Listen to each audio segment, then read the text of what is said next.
Welcome to another episode of Systematic Geekology. This is a space where we seek to create and cultivate healthy conversations between those things we geek out on and the philosophical and theological questions that often arise out of our fandoms. Like, what does it mean to be human? What makes a hero? What makes a villain? How do the stories and narratives we geek out on shape how we live in the world? We are your priest to the geeks. We aren't all ordained, but we see ourselves as mediators at the intersection of geek culture and going deeper in our faith. We don't always have to agree, but we do respect each other, and we see everyone as a beloved child of God.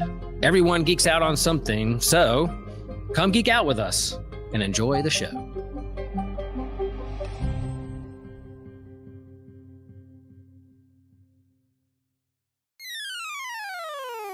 You're listening to an Anazao Ministries podcast. What does it take to become a hero? We're going to be asking that question and a lot more on today's episode of Systematic Geekology. We are the Priests of the Geeks. I'm your host, Christian Ashley, joined today by my co-leader of the rebellion against the evils of Joshua Knoll, Elizabeth Pangalangan Clyde. How's it going, Pang? It's going well. A little sleepy, but pretty dang good. Yeah? Well, I'm glad to hear that. So, guys, today we are going to be continuing on through our My Hero Academia series, this time through the Provisional Hero License Exam arc. But before we go that way, Pang, what have you been geeking out on recently? I finally started watching Demon Slayer, the new season. So, I'm a little late, but I'm proud of me, and we're loving it. There you go. Excellent. I just got out of the theater not too long ago from watching Deadpool and Wolverine. It was exactly what I wanted it to be. Very irreverent and yet also reverent at the same time. Some very good superhero action. I got to turn my brain off and have a good time. So, like we mentioned earlier, we are going to be in the Provisional Hero License Exam part of My Hero Academia. As we continue covering the entire series, this is once again part of our My Hero Academia series. So today we'll be because I keep forgetting to do this along the way, we are actually going to be in chapters 103 through 113. And if you're in the anime, these are episodes 53 through 59. So, Pang, do you want to give a little bit of what happens here? Because remember, we start with, goodness gracious, we start with the teachers asking the parents of the kids that they can become a boarding school all the way to the Bakugo and Deku fight. Yeah, it was fun seeing the parents of the kids, especially I think this is the first time we see Bakugo's mom. And it's just fun to see her. She was very much like her son. Yes, so that was a treat. And then with the earphone jack, you just see the musicalness of her parents. And I mean, you are oftentimes like a duplicate of your parents, so definitely the product of your parents. So that was fun. And then you got to sympathize with Midoriya's mom because she's just like, why would I want him to live there? He's been hurt countless times. And you see All Might show humility towards her. And like he actually bows before her, which in Japanese culture, getting on your hands and knees and bowing is like it's pretty much just begging and shows super. That's the number one hero. Yeah, remorse. Yeah, number one. That's pretty much like the president doing that to you. Like nowadays. And granted, some people may not think anything of that, but that just kind of shows the authority and the humility that All Might shows, which I think is very humbling. And you can see a lot of like even like spiritual like thing with. Just recently I was reading in Matthew how when John the Baptist says he's not even worthy to, tie Jesus' sandal. And over here, people are thinking he's like the next big prophet. So it's just kind of, you can learn from the humility of that. Yes, a really good point. Then we actually go from there to the dorms themselves that have been created specifically for the kids. Well, I kind of knew this would be one of your favorite parts where we just get to see like them having fun, just a little couple short chapters of them just relaxing and like, hey, let's see whose room is the coolest. And they go through them all, and thank God we don't see Minetta's room. Yeah, that was the two favorite part. People like Mineta was like, come find my room, and it was like, and we're moving on because all he wants is girls to come into his room. Freaking tool. Of course.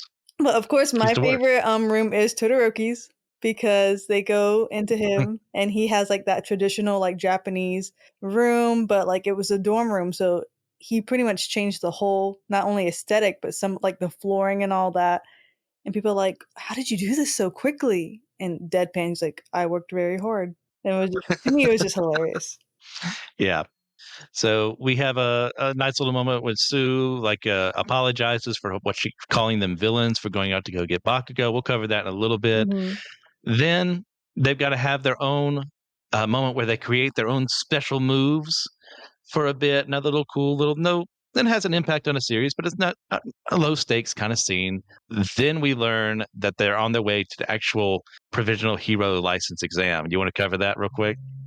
Yeah, this one's kind of I remember parts of it super clearly, but then like the overall is kind of a blur. So I know whenever they first start, tell me if there's like a part beforehand, but they pretty much they put on these suits and they have their like 3 targets on them or something like that, and they have to try and Yes. get each other out.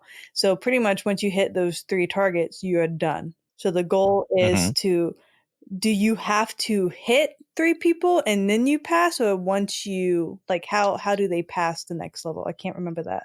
I want to say it's when you get 3 people out because the wind guy that shows up goes overboard and gets like 100 people Yeah, out at and he's, once. like, Uh, completely cleared. So I think you have to yeah, get people out, and then you get to pass. So you yeah. knock people Eh, out, then you leave. Yeah, and it's through this that we learn that, there's this other high school called, Shiketsu that is kinda like a rival to UA, but also the huge thing is, and Aizawa specifically didn't warn them, is that because they have the whole tournament thing, people know what their quirks are. Mhm. So they have plans around them. They work as a team to try and mess with UA. That's kinda like the, what's the word I'm looking for here? Like the weeding out of the best class in Japan because everyone knows what they're capable of. So we see them kind of separated by an earthquake called by Yoshindo and a couple of other students as well. So Deku ends up with a student from another school called Kami, who we learn is not actually her, but is actually Toga in disguise, who has now, you know, tricked him into actually stealing some of his blood. Yeah, and I think is this the first time we kinda see Toga in action, not just trying to, like, cut and steal people, but we actually see her powers, I think. We see her shape Yeah. shifting as a result of her Yes. powers. So Yes. we're learning more about Toga, and because even at this point we still don't understand fully how her quirk works. We just know she's psycho. Yes. Yeah. Then we have where like they're able to pass like the preliminary part of the exam But you gotta say how and they passed it though, because okay. that's a great, Yeah, yeah, yeah, go point for it. too. So pretty much they all got scattered and they wanna of course, who doesn't wanna pass as a class? And then I can't think of the name. I always say I just call him Belly Button Guy. But Belly Button Guy Aoyama. yeah, yeah, pretty much from his navel does a big old beam, and everyone knew it was his beam, and so they were able to come together, and over half of Class 1A is still out there, but because they were able to come together, they were able to now team up and all in the nick of time pass the first round, which I thought was very sweet. Yes. But that doesn't itself like to see the whole exam. There's another part too where they have to do rescue operations, where they have this whole company designed to like pretend to be, victims of a disaster. And you have the students like, how much empathy they can show to people. And then you have people like Bakugo. It's like, hey, get up, you're fine. And of course, because of that, he fails the exam because he's not being what a hero should be in that scenario. Then we have Gang Orca coming in to serve as like the main villain of this escapade that causes the students to fight against him. And as a result, Todoroki and Anasa, who is the wind guy we mentioned earlier, who has a grudge against him because he doesn't like Endeavor and he doesn't really like Todoroki that much either, they fail as well. So everyone else passes except for them. Poor Todoroki. And one other thing before we move to the Bakugo versus Deku fight, the thing I know you would like is we do have a moment where Ochako, realizes that she does have feelings for Izuku, but for now she's gonna suppress them. Exactly, because it's not time, girl, you gotta make him want you first. Don't show your cards too Mm. early. But he's been But spent with her then, since day one. She doesn't know. oh, of Yeah. course. Well, girl, talk to him. That's all it That's you're takes. right. You're sometimes it's all it takes. Then we go back, and Bakugo has figured out that Deku's power isn't his own, Mhm. and they have a huge fight, unsanctioned, between the two of them, which has to cause All Might to intervene. And he reveals to Bakugo like what happened to his power, why he gave it to Deku, and now he is in on the secret. Mm-hmm. But even then, like, what a heavy secret, because we've talked about this before, but it's your hero showing from what he sees, and it is what it is, favoritism to someone you valued lower as dirt. And so Yes. even if, like, he literally told, which was very controversial, like, Deku to, like, just go die. But he actually, like, meant it, in the very early episodes. But to see someone you just think of lower than dirt getting special treatment rubs you the wrong way. But then to realize that now all you want to do is be like All Might, and the person you think lower than dirt has a piece of All Might and is like his protege and is pretty much the chosen one, like that cuts you deep. Like, it stinks seeing people get stuff you want, which happens all the time, but just kind of like multiplying it, I can't even imagine how crushing that feels. Oh yeah, it's a huge part of that. We'll get in that later too. But to finish off the recap, we also kind of get Twice's backstory here, in that he doesn't really know which one of his clones is the real one, and he's dealing with a lot of mental illness as well. And then finally, as punishment for the unsanctioned fight between Bakugo and Deku, they're both supposed to be doing like some community service for the school, and he meets Mirio for the first time, and that's the end of that. We love Mirio. Oh, of course. Sorry, you can hear the He's my train. number one hero. It's okay. That's a Joshua problem, not a Pangan Christian problem. Yes. But it's fun. I All right. like it. So, I mean, you probably mentioned earlier, like, hey, who's your favorite character in this arc? I'm such a loyalist because I always want to say Todoroki, but I really enjoyed learning about, what was his name, Twice's backstory in this arc. Like, it was very, like, haunting, if you will. Yeah, just that uncertainty of like, who am I? The original? Does that matter anymore? And then already suffering from mental illness as well, and being in a society that does not protect people like you as well as they should. That says people like you need to suppress yourself. Yeah, I think he has a great showing here. It's weird how they kind of show up in the chapter. He just kind of appears and in the middle of everything, and even in the anime too. It's like, hey, we're dealing with the hero exam. Oh, also here's Twice's backstory. But I mean, it's done really well. It's just kind of awkward how they bring it in. And then, like, I mean, I just love how much he loves Toga. I think that's also why it sticks with me, because it's so sweet. Yeah. For me, my favorite character here, honestly, it's got to be Bakugo, and because he gets some humbling in this arc, in that he fails. Hey, he did everything right as far as like the original part. He's got the power, he's got the strength, he's got the ability, but when it comes to actually being a hero, having compassion. Yeah, and that's something he's going to have to take, and that's something he's also taking into the fight with Deku. Is, hey, you are keeping a secret from me. I thought we were friends. I haven't been the best of friends, but he doesn't have that much self-reflection just yet. And then finding out the secret of his hero is now reduced to this state, and he is in on that secret. What does that mean for society moving forward? What does that mean for us? It's so great seeing him grow from that hot-headed idiot to a hot-headed idiot who is actually really smart too, and capable of self-reflection. Yeah, that's true. I'm trying to think what else. And I really enjoyed in the preliminary, you got to see other groups of UA shine, because like when you got to see Momo and Froppy and how they went into an impossible scenario in I think it was a hotel. It was that big building. Maybe it wasn't a hotel. But just kind of being able to be like the teamwork and show ingenuity and stuff. So it was fun seeing the different aspects. Like with this one, usually whenever an anime goes onto a side character, you just kind of go like, can we just hurry up and get to the main point? But whenever my hero goes onto the side, like, I enjoy everyone's backstories, even the villains, the side characters, and I want to see everyone grow. Maybe not Mineta, but they did that on purpose, like even that you can tell was intentional by the creators, because you need someone to hate and it's Mineta. Some days I wonder. But yeah, those episodes with Todoroki passing and Momo and the gang with her passing are both filler. But I'm not that upset about it because we get to see them in action. And sometimes when editors don't like certain characters, or they're not saying, hey, these don't poll as popular as other characters, you don't get the focus on them.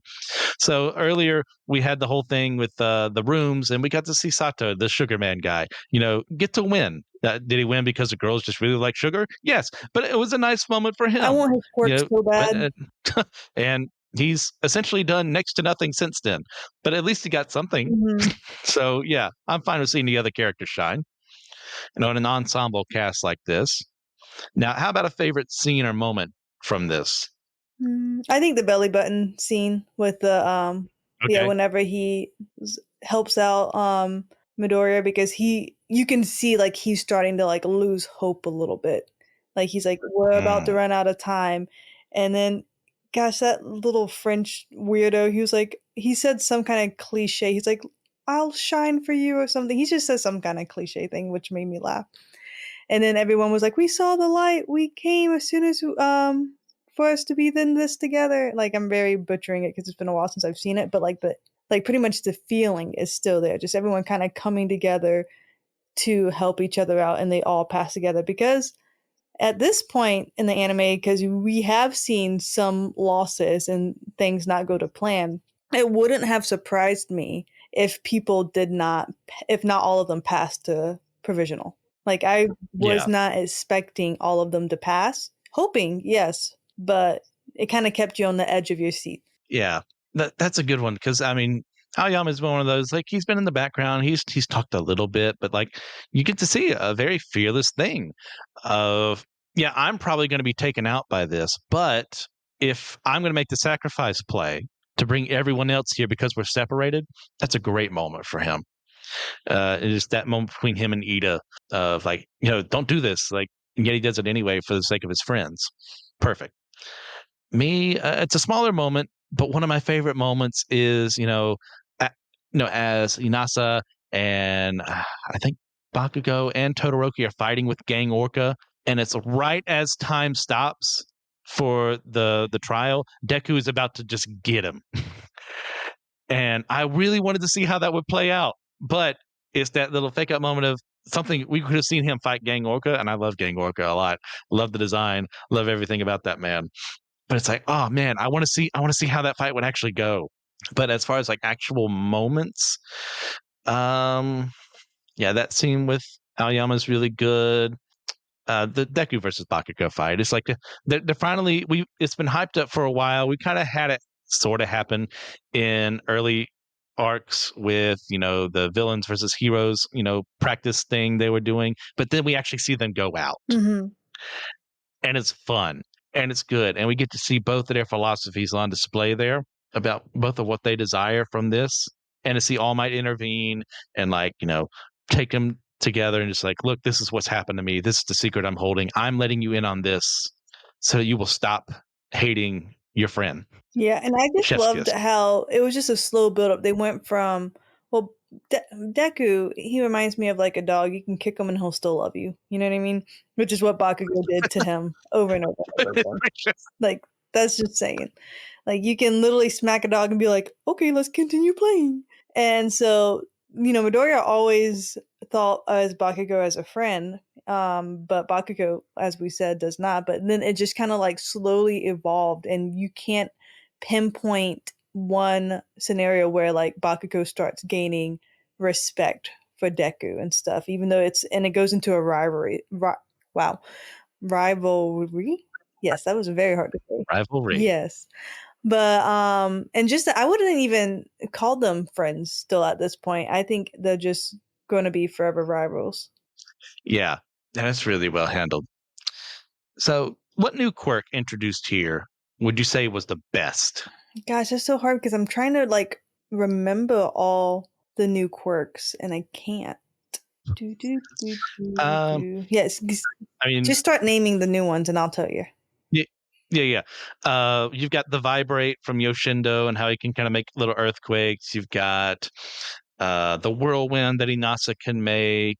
To Tell me, was You've this got was this in the thing? Am I thinking another scene? The creepy one with the kind of makes them into mush, right? meatballs. The meatball. Yes, That was this one, right? yes, that was in this arc. I choose the meatball one because that thing was gross. That one, I don't really care for that character. I did not. I'm Seiji like, is his name. whose sick mind thought of this quirk? So if you guys have not seen this arc series, pretty much his quirk, he can make people into mushy meatballs type deal. It's just really gross, but it's Yeah, hilarious at the same time. it's a weird one. I'm glad he got beaten. I'll put it that Yeah. way. If you'd like to support our show, please consider joining our Patreon, where you get live access to our YouTube exclusives, including our comic book catch-up, manga mustard, drinks with Tejas, and our companion series that we do each year with our annual theme. You can also get exclusive merch, including t-shirts, handbags, a coffee mug, and a long sleeve shirt. We also have available bonus extra questions at the end of most of our podcast episodes.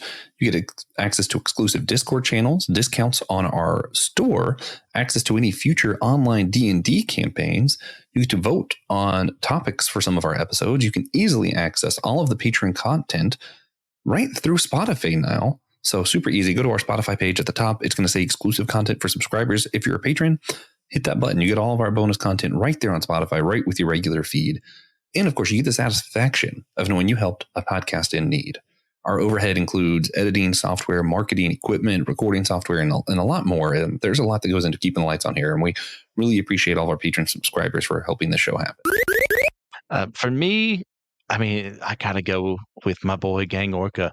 It's like has all the abilities of a killer whale, and that means he's got enhanced strength, amazing senses, and he can also use his hypersonic wave to like mess with his opponents and even paralyze them to an extent. Like just seeing him in action was like, okay, yeah, I see why he's like the number one hero who looks like a villain or something like that. Mhm.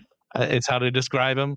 It's like, well, yeah, I can see why. I also like the quirk, and you said this was a filler episode, so it might not have been in the manga, but she pretty much had like a deduction quirk. Like she's like created the perfect strategy or the game plan and stuff. Oh, by drinking the tea. Yes, I enjoyed Yeah. that one mainly because I Yes, that enjoy is drinking filler. tea. So I'm like, I could do that.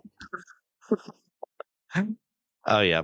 All right. Well, moving into like actual discussions of what happens here. Like we start this arc, like we mentioned, with like the parents being asked by UA for permission to have their kids on site on campus, for tighter security. If we had an incident with Deku meeting Shigaraki out at the mall, then we had the USJ incident, we had the forest camp. So like, hey, like let's have you here so we can just tighten security and have more heroes on patrol. Do you agree with this idea and how it's executed in the show? I do. I think that's just kind of it brings the fun of community. Like I think of when I was little watching Zoe 101 and it was like a boarding high school and you just thought it was so fun and so cool. So it kind of expedites I guess like the college experience or kind of like showing that hey, like these are kids but we're not dealing with kids scenarios. Like they're already getting on their own. They're kind of felt like they were going off to college, going off to train like the military training boot camp type deal. So I think it was handled well. I like the element that they went to the parents to ask because it reminded us how young they are. Because how old are they? They're still like barely high school, right? Like they're their first year of high 14, school. 15, Yeah. I think. So you're thinking of like these 15-year-olds and all the trials they've already faced, and because it's anime, we just think of like, yeah, they're superheroes, mini heroes in training, but they're 15. Yeah. It makes perfect sense to me. I mean, I'm kind of surprised it didn't happen before now. I mean, because you're training the next generation of heroes, don't you? Don't you kind of want them to be as safe as possible? And like, they have family lives and stuff like that. But it's a whole lot easier to have a secure campus versus, all right, guys, go back home, and anyone could find them along the way. Like, could you imagine a whole USJ situation, but it's just Sue having to face that on her own? Mhm. Like, I wouldn't want that for her. So, yeah, like get them all together, security over, just not caring about that at all. Perfect sense to I mean, me. plus the convenience, like after you train hard, just being able to walk Oh, 5 minutes and there's your dorm, and they do early morning training sometimes. So it makes sense. It makes me think of the almost more of a boot camp than a high school, because that's what they're doing. They are Mm, training to be heroes. There's a little bit of yes. education built in. Yeah. So in the past arc, we had a group of kids go out to try and save Bakugo from the League of Villains. You had Izuku, Ida, Momo, Kirishima, and Todoroki, knowing that they're not supposed to do this, knowing that they don't have their licenses yet. So this is not allowed for them to do legally. To try and go save Bakugo, they went rogue. And they are then forgiven and not punished by Aizawa for what they did. Do you think this forgiveness was earned, or should they have been punished? I feel like they should have had a light punishment, kind of like you're in charge of like cleaning up the trays after everyone eats lunches or something like that. Because the reality is, even if you do something with good intentions, you still disobeyed. You still broke a Yeah. law. So I feel like there should be consequences with that. Not like heavy ones, but kind of at least some kind of, even if it was something as small as write us a 5-page paper to repent. Just something. A- As someone who agrees with what they did, yet at the same time, you do have to respect the law to an extent. I would have given them a slap on the wrist punishment. Like, hey, you went there with noble efforts. Everyone came out alive. I'm going to make you do an assignment or something like that. Or, yeah, like you mentioned, like, I'm going to make you do some extra chores so that, yeah, there's a punishment, but like we both know, you don't deserve anything worse than what I'm giving you right here, because you were truly doing something heroic that got Bakugo out of that situation that no one else was capable of doing, because Kirishima had to be the person there for him to reach out to. Mm-hmm. And from that last arc as well, we had the whole scene with them all in the hospital room being like, yeah, we're going to go out and we're going to find Bakugo together because we know he's out there and we want to save our friend ish. But then Sue comes in and says, you guys are kind of acting like villains. That's not what you're supposed to be doing. And in this arc, she doesn't participate in the room checking and all that because she is upset at herself. And she confesses that she doesn't like how she handled the plan to save Bakugo, since she compared him to villains. How do you feel about how that scene is handled? So it makes me just think of like Vigilante. I think of like what was that show I watched? Like the Green Arrow. Or even if you think about it like Mhm, Batman, like he would kind of like do some sketchy things for the greater good. And it's not mhm, necessarily bad, but they're called vigilantes, not villains, not heroes. It's like some kind of in between. You're doing good things, but you're not doing them the way society and structure has organized you to do them.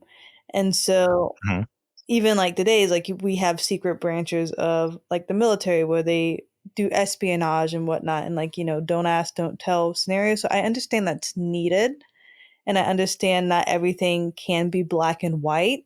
But as someone who usually goes on the air of black and white, I see what Sue is saying. Granted, I would have been with them doing the rescuing, because I'm like I would go with the majority. I'm always like going with the majority type deal. I'm very an influence person. I'm a people pleaser. So if like the majority is going to go save them, I'm staying in the back, but I'm going with you guys. Let me be on watch out or something. I don't know. But she wasn't wrong, because they were breaking the rules. And so in our head, villains break rules. What they are doing is breaking rules. So it wasn't Mhm. necessarily wrong, and she stuck to her morals. So um, I don't think anyone was mad at her, but she Yeah. felt guilt afterwards because she saw that without them, it wouldn't have happened. And like, I think in her heart, she wanted to help, but then she had the fear of like breaking the rules held her back. And so I think she's more mad about that than they actually went out and Mhm. broke the rules. She's, as you said, upset with herself. Yeah. I think this is a really sweet moment for her. Is that just how much she feels about how she handled herself and the complicated situation they were dealing with. Like, I mean, Bakugo's not like her best friend or anything, but he's still a member of her class. And, she wants him to be safe. Mhm. But you also have to follow the rules too. So how do you navigate those two things? I would have been, like I said, on the side that went to go rescue him because there was a greater need than following the rules. There was a greater need than sticking to what's supposed to be done. And yeah, I'll take any punishment for that. because of what I did, because I am breaking the rules. There's no way around it. But it was still done with the intent of saving someone. So her realizing this very complicated situation, how do I do? She's just 15. Like, how are you supposed to wrestle? I can't even wrestle with that as greatly as I am as a 33-year-old man. Like, God forbid I'd be that age and having to deal with, should I follow the rules? Should I just save my friend? What's going on here? So I am on her side to an extent of, yeah, you're supposed to be following the rules, but these are also your friends. So wrestling with those concepts, not easy to do. And her being forgiven by everyone, I completely accept it. Yeah. I like it. I kind of forgot she stayed back a little bit. I remember she apologized, but I forgot she kind of like, she felt unworthy to be a part of the class until she apologized, which is crazy because the classmates, they just didn't, like, they didn't gossip about, like, I can't believe Sue didn't do this. They literally just moved on. Like, they didn't even hold it whatsoever against her. Mm-hmm. All right. Well, you mentioned earlier, but do you have any other favorite rooms from the little competition that we have? Todoroki for sure. Besides Todoroki? I mean, gosh, Midoriya, his having to show off his fanboy room, so hilarious. And like, oh my gosh, Midoriya is such a fanboy. I mean, like, if you look at my, what's it called, room right there, you see my posters beautifully hung up. Across from me is a giant One Piece flag and Attack on Titan flag. On my bookshelf, there's Pokemon plushies and stuff. Like, so I'm, you want to display who you are very proudly. So that was a lot of fun. Yeah, that's a good one. I kind of tend towards Tokuyami's room, and it's like he's completely dark, and it's just my things in there. How dare you enter my room? You have invaded my sacred space. Mm-hmm. Because when I'm at home, my mother complains all the time that I shut the blinds, that I don't have the lights on anywhere because I don't like the light that much. And it's just so much better for me to focus in darkness. Now I'll have a light on for if I'm writing something, but that's just one light. I don't have the room light on because it's too much. So I'm completely with Tokuyami there. Like, get out of my space, stay away. This is my room to brood in the darkness. That's fun. And then of course earphone jack, I can't think of her actual name. She has like a Jiro. Jiro, yeah, she has her music room. What was Bakugo's room again? Did they even go in Bakugo's room? I don't know. I don't remember. We'll have to Google it. They might have been too scared. Right. I'm gonna Google it real quick. Okay. Well, while you're doing that, I'll go ahead to the next question. And we see this, we move to the license exam part of it. This is meant as a way for the kids to prove that they are capable of becoming a hero. Do you have your own personal definition of what a hero would be to you? I know it's a very broad question. I just say selfless, because selfless, because that's just the first word that comes to mind when I think of a hero, because you are taking time to help someone. So I mean, you think of a hero in their standards where they go off and fight villains, or they might stop bank robbers, or you can think of the local heroes, how cliche as it sounds, but teachers or EMS workers or policemen. Like, you just think of heroes in general, and you just think like they are giving of themselves to make someone better. So yeah, that would be nice and simple. No, that makes perfect sense to me. I'm on the same kind of path. It's that the idea of someone out there who is doing something, they could even be doing it for gain, but at the end of the day, they're also doing it because no one else is capable of doing it. Someone needs to be out there saving them, whether that be, EMS, whether that be a police officer, a fireman, a doctor looking over his patient, a nurse making sure everything is filed correctly. Like, those are immensely important things that need to be done correctly. And you need to have a heart that is caring after your patient or the people you're charged to save. So when it comes to heroes, my favorite hero of all time is Spider-Man. With great power, there must also come great responsibility.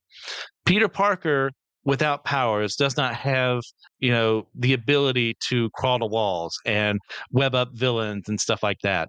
But with them, he does. And because of that, he has things and capabilities and talents that other people don't have access to. So he should use them for others. Mm-hmm. And he does. It's like Deku was born without powers, yet his entire life, all he wanted to do was be a hero. And he could have been an effective hero on his own, but not as effective as he would be with the power, the great power that he has from, One for All. So that's what defines a hero to me, is that person who's willing to do what others won't based on their gifts and capabilities and knows where to stay in their lane in that regard. It's like, hey, like, I'm not a police officer, so I'm not going to be tackling someone with a gun. You know, I'm not a doctor. I'm not going to be looking through medical textbooks to say, okay, how do I help this person under my care? But I can still reach out to people who no one's talked to in a while. I can still volunteer at church for various different things to help people, whether it's homeless ministry or making sure things are clean or making sure things just run smoothly. Those are heroic actions, no matter how small. So that's what a hero is to me. Mm-hmm. I agree. Now, yeah, and we see two of our heroes fail in certain regards to get their licenses because of their pride and because of a lack of empathy. Like, how do you feel about how this was handled? Were you shocked when it happened? Like, do you feel like this was the right move No, I wasn't for the shocked. story? I think it's hilarious. Just like the actors and the extras and how they like are crying and then Midoriya's freaking out and they just start fussing at him. It's like, you idiot. And then they just get so confused. But yeah, I mean, that is one of the things. You don't want to go to the hospital and get a rude nurse. You need bedside manners. And so if there's a child crying or if like someone's injured, you need to be able to at least be respectful, comforting, even if that's not. I mean, Bakugo was just a turd. Like, he wasn't like, I wouldn't even say he would even need to be like comforting, just kind of like, even if he was kind of aggressive with it, he could have just been like, you go over there, don't insult the people or anything like that. Yeah, because there's that scene too where it's like, oh, did he notice that we were lower priority because our injuries weren't as Yeah, he's bad? like, walk your dang But self. And they're like, how did you it's know? like, well, he was still a jerk about it, so we're gonna deduct some points. Yeah. So like, there's a way to handle that. Say, hey, because you guys don't have as many injuries as these people over here, you get up, walk up. I'm going to take care of the people over here. You've explained yourself to people Hmm. instead of just get up and move. Right. And as far as Todoroki, I feel like he was set up because we all knew I was going to defend him, and I'm angry.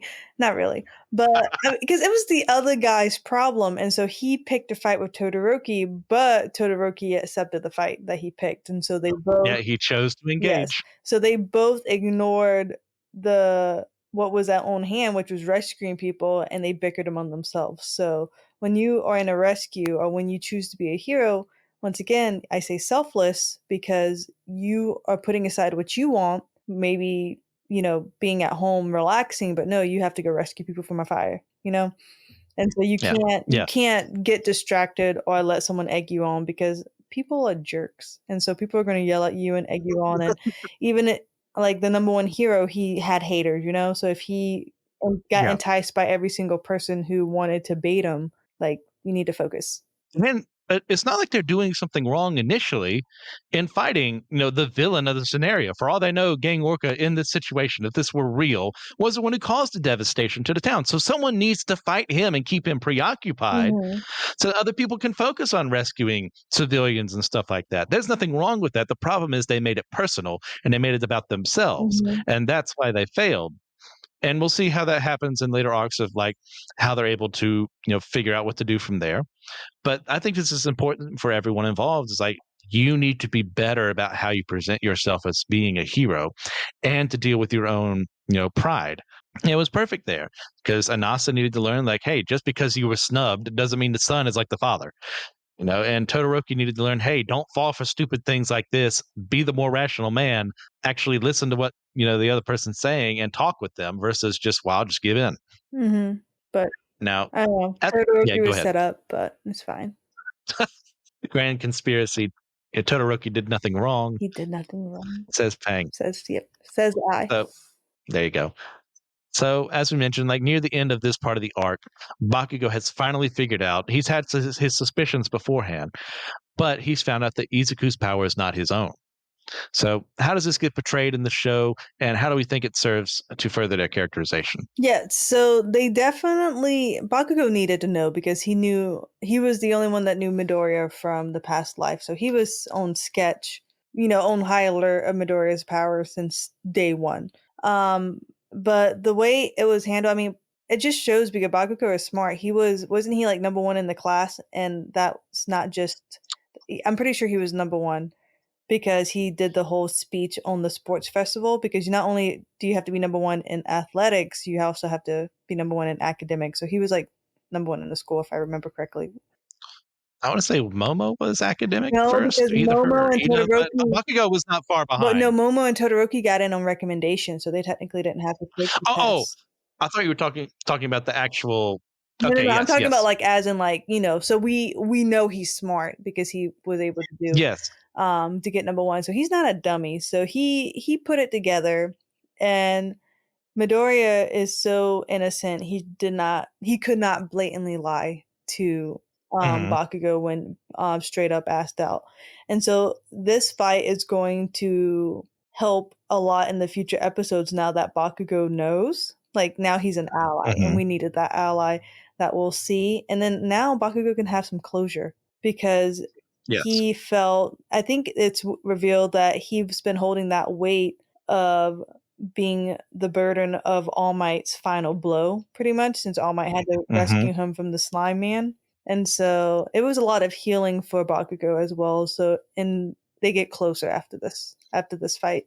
They now understand each other a little bit more. Midoriya can, because he didn't know, even though Midoriya was always kind to Bakugo, he didn't know the turmoil that was going on inside of his friend or rival.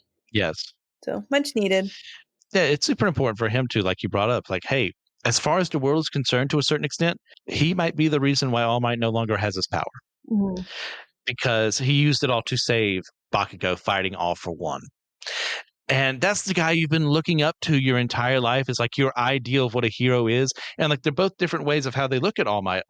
Bakugo's like he's the strongest, therefore he gets to make the rules, therefore he's right because he's number one. And Deku versus no, he's a selfless person looking after other people, watching out for them. The two ideologies kind of clashing together here.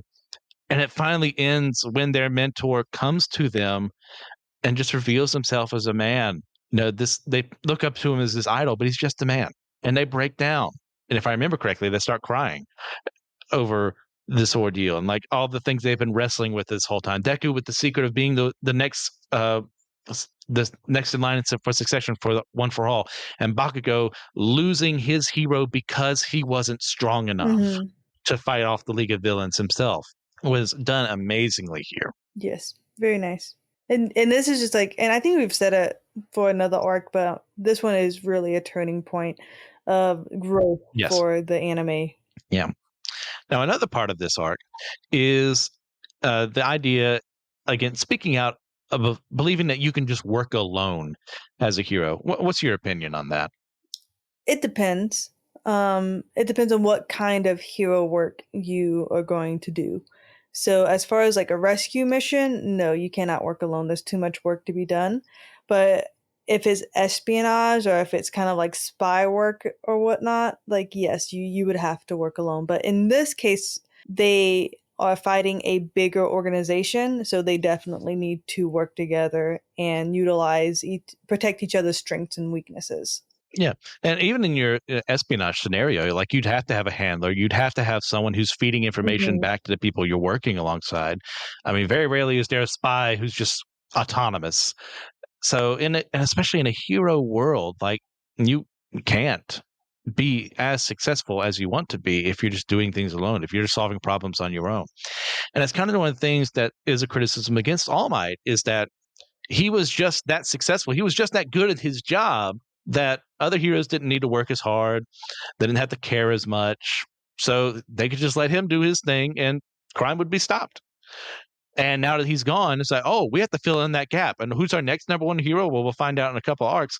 But he's not exactly the person you want as your number one because he doesn't work well with others. And that's part of his growth along the way. Mhm. It's you need to find a way to realize, hey, I'm really good at this. Oh, you're really good at that. Let's work together.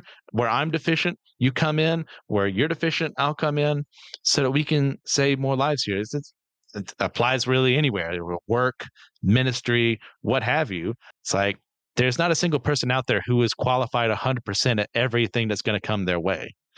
Like one day I hope to become a pastor somewhere. I know nothing about how to deal with finances in a church.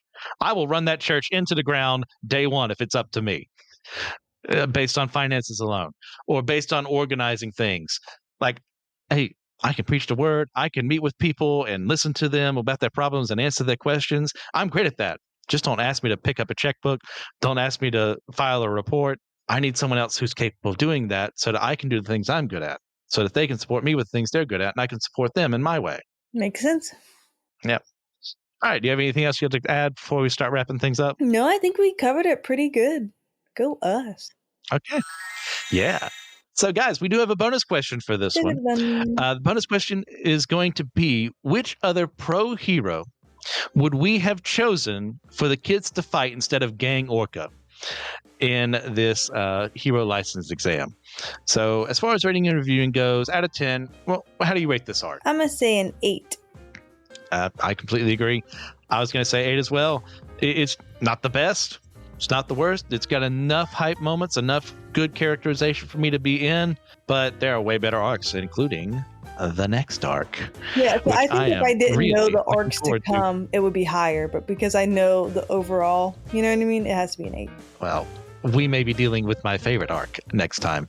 So we'll get there when we get there. So, Pang, do you have a recommendation for the audience to check out? I just been watching old school Prince of Tennis just for like the nostalgia. Okay. So if you guys haven't watched that and you love some tennis, why don't you go give that a shot? Hey, it's a good show. I'm also going anime.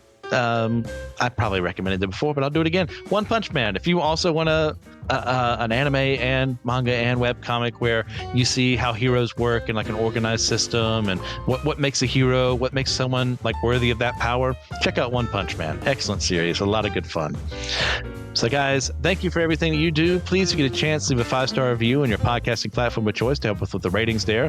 You can also suggest future episode ideas to us. And since you guys got us to over 100 subscribers on YouTube, you can also start sending us questions at systematicgeekology@gmail.com, where we will answer your questions on a special Q&A episode where we're going to get as many hosts as possible. If you have specific questions for a host, ask them there. If they're not able to come, we'll get them the answer and let you guys know. Like, send anything our way, we'll answer them as best as possible. I'd like to also shout out some patrons and supporters as well. Thank you to Russell Gentry, Justin Vaughn, Annette Knoll, and Jeannie Mattingly. Guys, you're the best. We really appreciate everything that you do. But remember, we're all the chosen people, a geekdom of priests.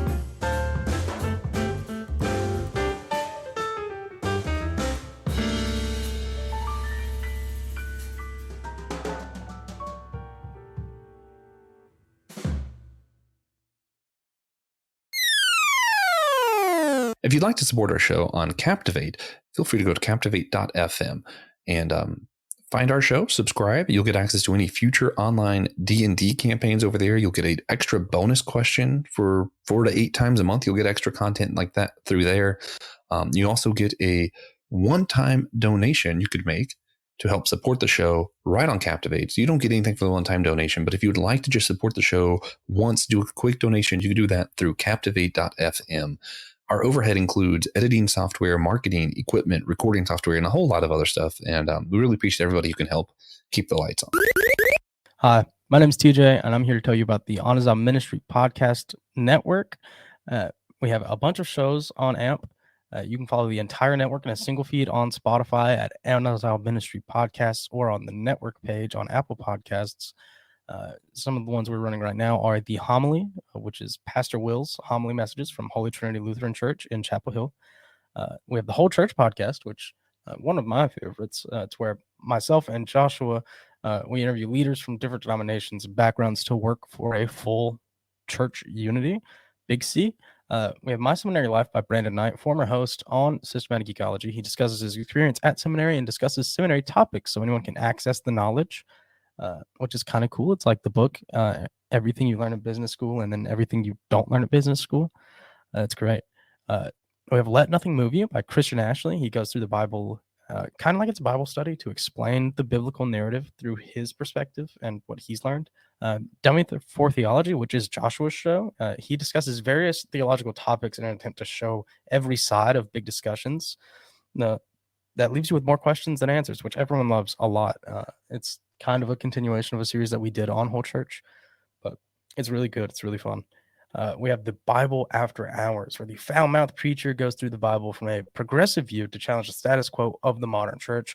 I love that one. If you're from a more conservative background, that one I find will probably be the most helpful for you. Definitely check that out. And we have the Clydes. Taylor and Elizabeth Clyde go through weekly discussions in a devotional, conversational method to help us get closer to one another and God. That's just a little review of what we do in AMP and all of our other shows. So check that out, get subscribed, and just start getting all that free content, you know?